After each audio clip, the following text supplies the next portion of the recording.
সালামুন আলাইকুম প্রিয় বন্ধুগণ, বিতাড়িত শয়তান থেকে পরম করুণাময় আল্লাহর আশ্রয় কামনা করছি। সময় থেমে থাকে না, তেমনিভাবে পৃথিবীও থেমে নেই।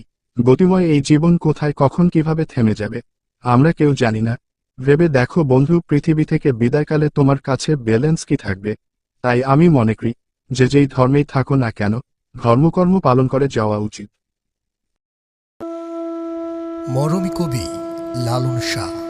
মরমী কবি লালন শাহ 1772 খ্রিস্টাব্দের 14 অক্টোবর 1179 বাংলা 1 কার্তিক ঝিনাইদহ জেলার হরিণাকুণ্ডু উপজেলার অন্তর্গত হরিশপুর গ্রামে এক সম্ভ্রান্ত মুসলিম পরিবারে জন্মগ্রহণ করেন।